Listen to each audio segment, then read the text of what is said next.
नमस्कार। Live session के अंदर आपका स्वागत और अभिनंदन। साइंस एवरीथिंग सेजू सर चैनल के माध्यम से लैब असिस्टेंट के क्वेश्चन आंसर 2022 अभी लेटेस्ट के मैं अपडेट कर रहा हूं और बहुत ही शानदार क्लासों को आप देख भी रहे हो, बहुत शानदार आप क्लासों को एंजॉय भी कर रहे हो। जैसा कि अभी चैनल का जो ग्रोथ अप चल रहा है उसके लिए आपका शुक्रिया।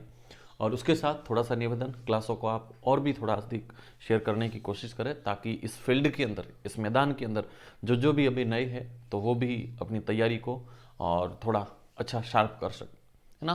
तो निवेदन रहेगा। और कहते हैं ना कि जब तक न हो सफल नींद चैन को त्यागो तुम, और संघर्षों का मैदान छोड़ मत भागो तुम, कुछ किए बिना ही जय जयकार नहीं होती, और कोशिश करने वालों की कभी हार नहीं होती। तो डटे रहिए मैदान के अंदर। चलते हैं क्वेश्चन आंसर की तरफ। फर्स्ट क्वेश्चन आपका वेलकम कर रहा है और आंसर बताने की कोशिश करें। क्वेश्चनों को देख करके बिल्कुल भी नहीं घबराए कि सर ये केमिस्ट्री है, फिजिक्स है, हैं हम लोग इसको हैंडल कर पाएंगे कि नहीं। क्वेश्चन दे रखा है कमरे के ताप पर सिल्वर क्लोराइड, ध्यान रखना इसको हॉर्न सिल्वर भी कहते हैं, इस कंपाउंड को हॉर्न सिल्वर भी कहते हैं, AgCl को हॉर्न सिल्वर कहते हैं, हॉर्न सिल्वर। उसके साथ में AgBr silver bromide, AgI silver iodide के विलयता गुणनफल यानी कि KSP की वैल्यू दे रखी है 1.7 into 10 raise to power -10, 3.3 into 10 raise to power -13, 8.5 into 10 raise to power -17। तो उनके विलयता क्रम क्या क्या होगा। विलेयता क्रम ध्यान रखना, जितनी KSP की वैल्यू हाई होगी उसका विलेयता गुणनफल उतना ही ज़्यादा होगा। तो यहाँ पर सबसे ज़्यादा विलेयता गुणनफल KSP की वैल्यू AgI के लिए, और आप देख रहे हो इसकी value 8.5 into 10 raise to power -17 तक पड़ी है। तो इसकी विलेयता गुणनफल सबसे ज़्यादा होगा। AgI यहाँ पे भी दे रखा है, ये गलत हो जाएगा, ये भी गलत हो जाएगा। सेकंड, इसके अंदर वैल्यू दे रखी है 3.3 जो कि AgBr के लिए है, तो ये AgBr और फिर लास्ट में AgCl यानी कि ऑप्शन नंबर सेकंड सही हो जाएगा। ओके, इन क्वेश्चनों के अंदर ज़्यादातर दिमाग लगाओगे, लेकिन आपका अगर फंडा क्लियर होगा, आपने अगर आयनिक साम्य पढ़ रखा है, तो इन क्वेश्चनों को बहुत अच्छे से आप लोग डील भी कर पाओगे। लीजिए नेक्स्ट क्वेश्चन आपका वेलकम कर रहा है। BCl3 का जलीय विलयन होगा। एक ध्यान रखना, AlCl3 हो चाहे BCl3 हो, ये सारे के सारे 13 ग्रुप के मेजर एलिमेंट है। और मेजर एलिमेंट के अंदर boron, aluminium, gallium, indium, thallium, इन सब के अंदर जब कंपाउंड का फॉर्मेशन होता है तो ये लुईस अम्ल की भांति व्यवहार करते हैं। इनके अंदर केंद्रीय परमाणु का ऑक्टेट अनकंप्लीट होता है, और जब केंद्रीय परमाणु का ऑक्टेट कंप्लीट नहीं होता है तो नो डाउट वो अम्ल की भांति व्यवहार करते हैं। और आपने एक कोटेशन भी सुना होगा, नीला मीन अम्ल नीले लिटमस पत्र को लाल कर देता है। तो फर्स्ट में दिखा है नीले लिटमस पत्र को लाल, अरे क्या बात है भाई साहब, फर्स्ट क्वेश्चन ही राइट हो गया आपका। तो सेकंड दे रखा है लाल लिटमस को नीला कर देता है, खोटा, हटाओ इसको। लाल और नीला दोनों लिटमस पेपर रंगहीन कर लेते हैं, नहीं, लिटमस पर कोई प्रभाव नहीं, प्रभाव यूरो है, बिल्कुल ही अम्लीय प्रकृति को शो करते हैं। ओके, क्वेश्चन दे रखा है किसी द्रव के केशिकत्व, द्रव के किस गुण के आधार पर समझाया जाता है। केशिकत्व को समझाने के लिए आपको यूज में लेना पड़ेगा सरफेस टेंशन। सरफेस टेंशन, और सरफेस टेंशन जितना ज्यादा होगा, पृष्ठ तनाव जितना ज्यादा होगा, उतना केशिकत्व नेचर हाई होगा। तो केशिकत्व गुण समझाने के लिए, कैपिलरी एक्शन समझाने के लिए वहां पे पृष्ठ तनाव या सरफेस टेंशन प्रॉपर्टीज को यूज में लिया जाता है। मैं आपको श्यानता के अंदर 2-3 एग्जाम्पल दे रहा हूं, कमेंट सेक्शन में आंसर करके बताना। फर्स्ट में लिखा हुआ है हनी, मीन शहद की बात हो रही है। हनी के बाद में सेकंड H2O वाटर, ओके, और थर्ड ब्लड। इन तीनों के अंदर सबसे ज्यादा श्यानता किसकी होगी, ये ऑप्शन आपको आंसर करके बताना है इनका। और इस क्वेश्चन का आंसर है फर्स्ट नंबर। ओके, पृष्ठ तनाव यहां पे सही हो जाएगा, इसको आप रीड कर पाते हो। क्वेश्चन दे रखा है कि श्यानता का CGS पद्धति में सही मान क्या होता है। श्यानता, या इसको कहते हो आप विस्कोसिटी, और विस्कोसिटी का मीन होता है द्रव की परतों में बहने का गुण। कोई भी लिक्विड मटेरियल है तो उस लिक्विड मटेरियल के अंदर फ्लो करने की टेंडेंसी होती है, बहने की गुण होते हैं, और बहने की इस प्रवृत्ति को क्वेश्चन के अंदर पूछा गया है। तो श्यानता का CGS पद्धति में सही मान क्या होगा। 2.5 सेंटीमीटर इनवर्स टू सेकेंड, या फिर pascal into second, newton metre square into second, और लास्ट में ले रखा है कोई नहीं, तो भाई साहब इसका फर्स्ट ऑप्शन सही हो जाएगा, है ना। क्या कहेगा ये, डाइन, डाइन के बाद में centimetre inverse two into second हो जाएगा, ये इसका सही ऑप्शन है। तो ऑप्शन नंबर फर्स्ट सही है श्यानता के बारे में। पहले ऑप्शन का इस क्वेश्चन का आप लोग आंसर करने की कोशिश करें, शहद, पानी, रक्त, इन सब के अंदर श्यानता अधिक किसकी होगी, ओके, और श्यानता कम किसकी होगी, ये भी आप बता सकते हो। नेक्स्ट क्वेश्चन कह रहा है कि अक्रिस्टलीय ठोस पदार्थ कौन कौन सी होती है। अक्रिस्टलीय, या इनको नाम देते हैं अपन एमोर्फस, दो प्रकार के होते हैं, एक होती है क्रिस्टलीय ठोस और दूसरी होते हैं अक्रिस्टलीय ठोस। आप अगर क्रिस्टलीय ठोस देखो तो इन क्रिस्टलीय ठोस के अंदर हमेशा जितने भी एज होते हैं, मतलब किनारे होते हैं, वो एकदम शार्प होते हैं। तो इनके किनारे शार्प होते हैं, शार्प किनारों के साथ साथ में इसका मेल्टिंग पॉइंट, इनका बॉइलिंग पॉइंट, ये सारे के सारे फिक्स वैल्यू के अंदर होते हैं।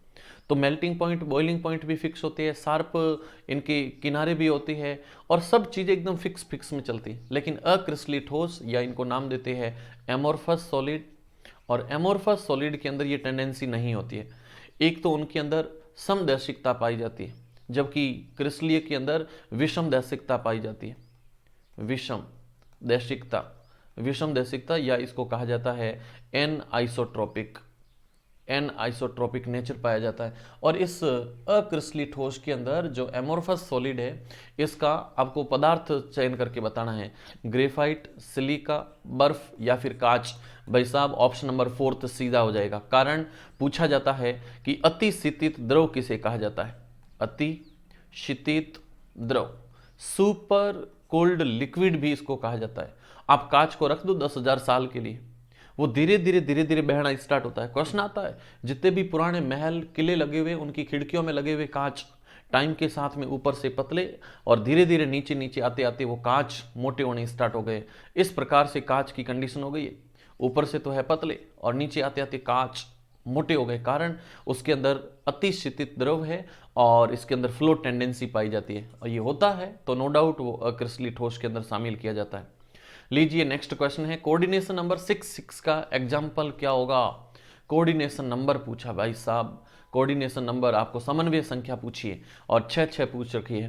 देखिए यहाँ पे बात करें अपन क्लोरीन के बारे में, तो क्लोरीन के आउटर मोस्ट सेल में टोटल होते इलेक्ट्रॉन तो 7 है लेकिन जब ये कोऑर्डिनेशन करता है, कोऑर्डिनेशन का मतलब होता है नियरेस्ट नेबर, नहीं अधिक निकटतम पड़ोसियों की संख्या कितनी रहती है। तो एक क्लोरीन यहाँ पे 6 Na से आकर के कवरिंग होता है। इसकी जब संरचना बनती है, इसका जब लैटिस स्ट्रक्चर बनता है, तो लैटिस स्ट्रक्चर के अंदर ये 4 और फिर उसके बाद 5 और ये 6 Na के साथ में ये क्लोज हो जाता है। और इस प्रकार से समन्वय संख्या पूछिए, ZnS, सीजियम क्लोराइड और potassium chloride, option number first इसका सही हो जाएगा। कोऑर्डिनेशन नंबर आप सॉलिड स्टेट 12th के अंदर देख सकते हो। CaF2 की क्रिस्टलीय संरचना में मात्रक कोष्ठिका यानी कि यूनिट सेल, मात्रक कोष्ठिका या यूनिट सेल में आयनों की संख्या कितनी होगी। बात हो रही है CaF2 की, Ca में 2+ होंगे और F2 है मीन इसके अंदर --2 टाइम भी रहेगा।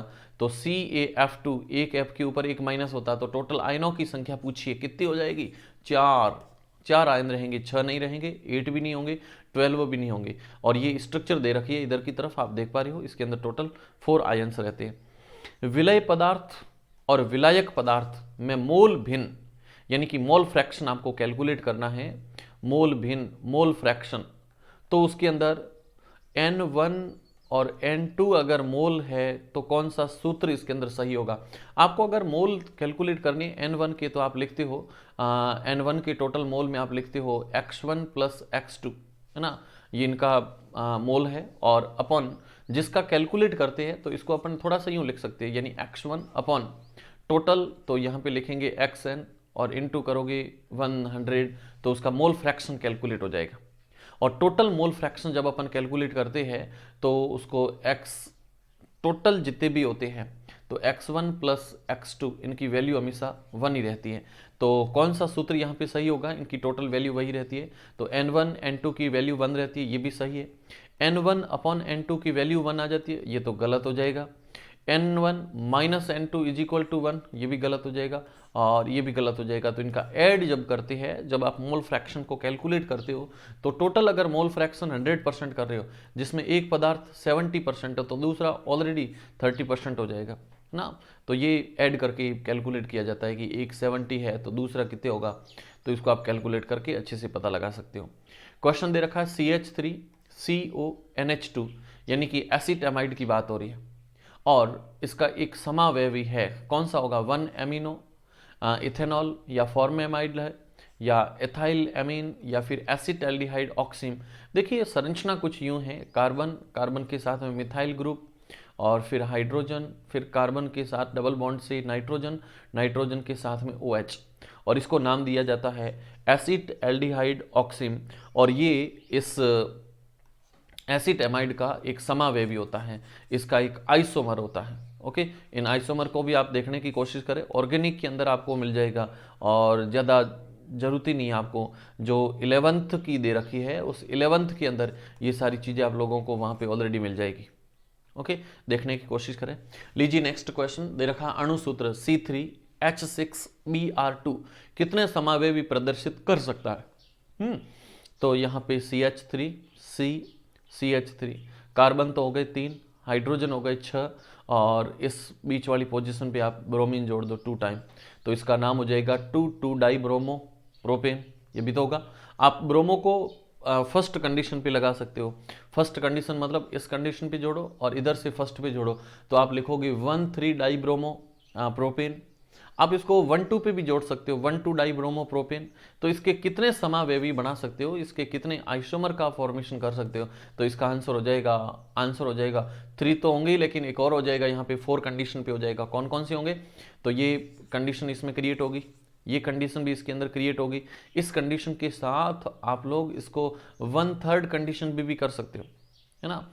1/3 कंडीशन मीन CH2, उसके बाद में CH2 और लास्ट वाला भी CH2, इधर दे दो Br और इधर की तरफ भी दे दो Br।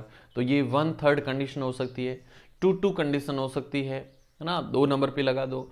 1/3 के साथ में 2-3 कंडीशन भी हो सकती है। तो इसके अंदर टोटल नंबर ऑफ आइसोमर जो बनेंगे कितने, 3 आइसोमर का फॉर्मेशन कर सकते हो, चौथा नहीं बनेगा इसके अंदर। लीजिए नेक्स्ट क्वेश्चन, एल्कीन को ओलिफिन्स भी कहा जाता है। इसका रीजन यूं होता है कि जो CH2 डबल बॉन्ड CH2 यानी कि जिसका पहला कंपाउंड है इथीन ग्रुप का, तो डबल बॉन्ड के अंदर या एल्कीन ग्रुप का जो फर्स्ट कंपाउंड है, एल्कीन नाम है इसका, और इस एल्कीन का सिंपल फॉर्मूला होता है CnH2n। कार्बन जितने हैं हाइड्रोजन उसका डबल कर दो। इसकी रिएक्शन जब अपन क्लोरीन के साथ में करते हैं, तो क्लोरीन के साथ रिएक्शन करने पर ये कुछ कंपाउंड ऐसे बनते हैं, तो वहां पे बनते हैं कंपाउंड जिसके अंदर CH2 सिंगल बॉन्ड CH, और इस CH के साथ में आकर के इस टाइप से Cl जुड़ जाता है, Cl, और एक H यहाँ से निकल जाता है और एक Cl निकल जाता है। तो HCl को आप निकाल सकते हो, नहीं तो दोनों इसके ऊपर जोड़ो। लेकिन प्रथम जो कंपाउंड है वो क्लोरीन के साथ रिएक्शन करके तेलीय पदार्थों का निर्माण करता है, ऑयली कंपाउंड का फॉर्मेशन करता है, इसलिए इनको ओलिफिन्स कहते हैं। ऑयल जैसे कंपाउंड का फॉर्मेशन करते हैं, बहुत कम क्रियाशील होते हैं, नहीं बहुत कम क्रियाशील होते हैं, पैराफिन्स, पैराफिन्स बहुत कम क्रियाशील होते हैं, यानी जिसको अपन एल्केन सीरीज के कंपाउंड भी नाम देते हैं। और एल्केन सीरीज में CnH2n+2 ये इसका जनरल फॉर्मूला भी होता है। सेकंड, त्रिबंध उपस्थित होता है, नहीं होता है इसके अंदर त्रिबंध, इसमें डबल बॉन्ड पाई जाती है, कम क्रियाशीलता नहीं होगी। हैलोजन से क्रिया करके तेलीय पदार्थ बनाते हैं। अभी तो मैंने बोला हैलोजन मतलब फ्लोरीन, क्लोरीन, ब्रोमीन, आयोडीन सब हैलोजन से, तो ये सही हो जाएगा। तेल जैसे होते हैं, नहीं जैसे होते नहीं है, बनाते हैं। Okay, option number 3। कितना शानदार आप लोग क्लासों को एंजॉय कर पा रहे हो, और इस प्रकार से धीरे धीरे तैयारी करते करते एक दिन किला हासिल हो ही जाएगा। कहते हैं ना कि बॉडी के अंदर आपके जब किसी चीज़ के साथ में ट्यूनिंग कंप्लीट हो जाती है, तो ट्यूनिंग कंप्लीट हो जाती है, जो व्यक्ति जैसा सोचता है जैसा करता है वो वैसा बन भी जाता है। और उसके साथ में हमेशा सपना रखा करो साथ में। अभी आप लोग पढ़ रहे हो तो कॉपी पेन पेपर होगा, नहीं तो जब भी आप पढ़ते हो तो पढ़ते टाइम कॉपी के ऊपर सबसे जो टॉप होता है, तो वहाँ पर एक आपको कोटेशन चिपकाना है कि मैं 2022 के अंदर लैब असिस्टेंट बन के रहूँगा, बस इतना लगा दिया भाई साहब, जब भी उस कॉपी को खोलोगे और उसमें लिखा हुआ पड़ा है लैब असिस्टेंट 2022 एनी हाउ, और उसके साथ आप लोग अपने माता पिता के साथ में जाकर के एक संकल्प लो। संकल्प मतलब उनके सामने जाकर के पानी उनको उनकी प्रेजेंस में पियो, और एक सेल्फी वो वाली लगाना, मोबाइल के ऊपर रहनी चाहिए। लेकिन जब जब भी मोबाइल देखोगे भाई साहब, वो पूरा सीन आपके साथ में एक संकल्प वाला क्रिएट होगा। बॉडी के अंदर नया वाइब्रेशन देगा। बॉडी के अंदर एसिटिलकोलिन, सीरोटोनिन, डोपामिन, एड्रिनलिन सबसे ज़्यादा निकलेंगे, बॉडी को हाइपर करेंगे, लक्ष्य पे रहोगे, ध्यान नहीं भटकेगा, ये साइड के जो अनप्रोडक्टिव काम है इससे दूर रहोगे। और इतना जब करोगे आप लोग शानदार, तो नो डाउट ये सफलता आपके कदमों में होगी, है ना। सफलता आपके कदमों में होगी। कोटेशन आपने सुना ही होगा कि जब तक न हो सफल नींद चैन को त्यागो तुम। ये नींद चैन त्याग दो, इनको कुछ नहीं रखा इसके अंदर। और ये कोटेशन भी आपने सुना होगा कि लक्ष्य न ओझल होने पाए, कदम मिलाकर चल, और सफलता आपके चरण चूमेगी, आज नहीं तो कल, है ना। तो चलते रहिए, बहुत ही बेस्ट होगा। क्वेश्चन दे रखा है कि आइसोब्यूटिलीन, ब्यूटिलीन की बात हो रही है, मतलब डबल बॉन्ड की बात हो रही है। ट्रिपल बॉन्ड होती तो ब्यूटाइलीन हो जाता। तो यहाँ पर क्वेश्चन दे रखा है कि उसका संरचना सूत्र क्या होगा। एक तो नाम दे रखा है आइसो, फिर ऊपर दे रखा है ब्यूटिलीन, यानी कि 1 2 3 भाई साहब क्या बात है, क्या बात है। मुझे लग रहा है कि फर्स्ट और सेकंड बिल्कुल सिंपल और सेम फॉर्मूले बन गए हैं, लेकिन आप लोग कंफ्यूज हो रहे हो। इधर की तरफ हमने CH2 डाला है, जबकि CH3 होना चाहिए था। ओके, तो पहला तो ऑप्शन गया ठाकुर ये। ओके, सेकंड में देखो CH3, फिर भी यहाँ पे CH3, C और इस C के साथ में जुड़ेगा H, जुड़ेगा ना, यस, फिर CH, और लास्ट में दे रखा है CH2।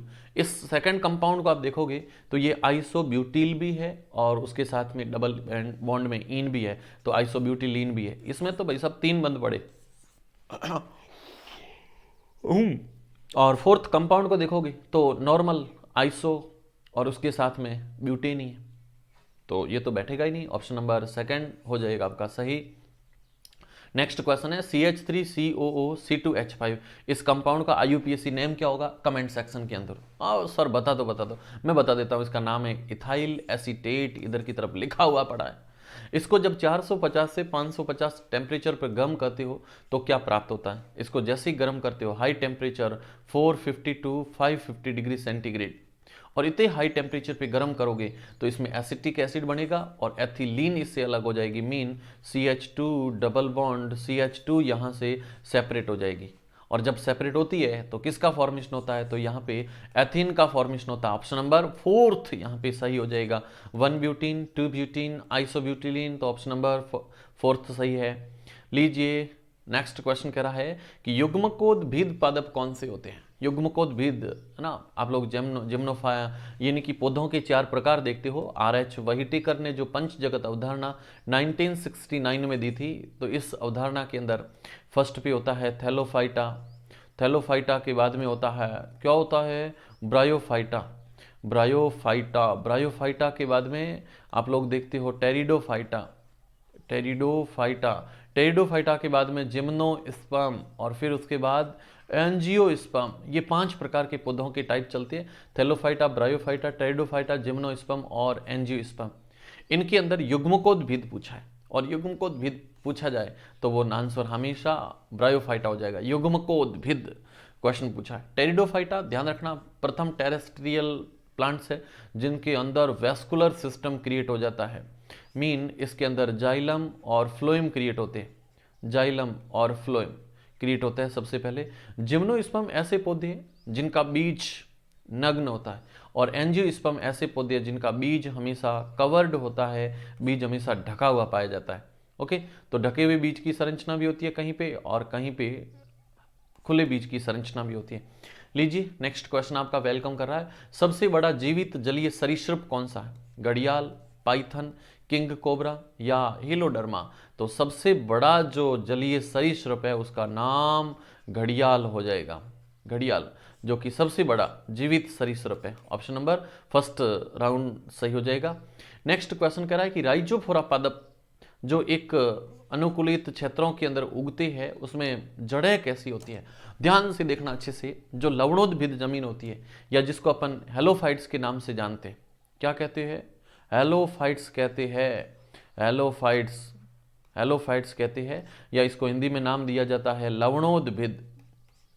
लवणोद्भिद, हेलोफाइट्स या लवणोद्भिद कहते हैं। और राइजोफोरा पादप लवणोद्भिद है, नमक ज्यादा वहां पे उगे हुए, तो इन पादपों की जड़ें वापस जमीन से बाहर निकल करके श्वास लेने की प्रक्रिया करती है, और इन प्रकार की जड़ों को श्वसन मूल कहते हैं, रेस्पिरेटरी रूट्स के नाम से जानते हैं, और ये राइजोफोरा प्लांट्स के अंदर पाई जाती है। अवस्तंभ मूल, प्रोप मूल, अपस्थानिक मूल, तो ये सारे ऑप्शन हो जाएंगे खोटे। फर्स्ट नंबर ऑप्शन हो जाएगा राइट। लीजिए नेक्स्ट क्वेश्चन कह रहा है संवहन एधा और कार्क एधा किसके उदाहरण है? संवहन एधा और पार्श्व एधा के कारण प्लांट में सेकेंडरी ग्रोथ होती है। सेकेंडरी ग्रोथ यानी कि तने की मोटाई में वृद्धि होती है, और तने की मोटाई में वृद्धि होती है तो इस प्रकार की वृद्धि को पार्श्व विभज्योतक कहते हैं। तो संवहन एधा, कारक एधा, पार्श्व विभज्योतक हो जाएंगे। शीर्षस्थ विभज्योतक ध्यान रखना ये केवल लंबाई को बढ़ाते हैं, और इस प्रकार की वृद्धि को प्राथमिक वृद्धि के नाम से जाना जाता है। अंतर्वेशी वृद्धि जब होती है तो इस अंतर्वेशी वृद्धि के अंदर प्लांट्स पे भाई साहब यहाँ पे नोड और इंटरनोड का फॉर्मेशन होता है। नोड एंड इंटरनोड, है ना, हिंदी में इसको कहेंगे पर्व और पर्व संधि का निर्माण होता है। पर्व पर्व संधि का निर्माण होता है। प्राथमिक पार्श्व विभज्योतक, प्राथमिक विभज्योतक, ऑप्शन नंबर 3 सही हो जाएगा। C4 पादपों में प्रथम स्थायी उत्पाद का नाम होता है ऑक्सेलो एसिटिक एसिड, जिसमें 4 कार्बन पाए जाते हैं। Phosphoglyceraldehyde, phosphoglyceraldehyde, oxaloacetic acid, oxaloacetic acid 3 carbon, 4th carbon, तो ऑप्शन नंबर 3 सही हो जाएगा। ओके, नेक्स्ट क्वेश्चन, अनॉक्सीकरण में शर्करा के अपूर्ण अपघटन से, आप ऑक्सीकरण नहीं कर रहे हो, अनॉक्सीकरण कर रहे हो, और बॉडी के अंदर, है ना, और बॉडी कौन सी? जीवाणु। जीवाणुओं की बॉडी में जब अपूर्ण अपचयन होगा तो वहां पे जीवाणुओं में अल्कोहल का फॉर्मेशन होता है, C2H5OH बनता है, इसके साथ में CO2 का भी फॉर्मेशन होता है। तो ऑप्शन नंबर कौन सा सही करोगे? ग्लूकोज, फ्रक्टोज, दोनों तो हो जाएंगे गलत। जल, CO2 गलत। अल्कोहल का फॉर्मेशन होता है, जल और CO2 अपनी बॉडी में बनते हैं, लेकिन ध्यान रखना अपने शरीर के अंदर जितनी भी मसल्स है, इन मसल्स के अंदर जब अवायवीय श्वसन होता है तो वहां पे खतरनाक पदार्थ का निर्माण होता है, लैक्टिक एसिड। इस लैक्टिक एसिड के कारण बॉडी के अंदर, पता है ना, थकावट उत्पन्न हो जाती है, टायर्डनेस उत्पन्न हो जाती है।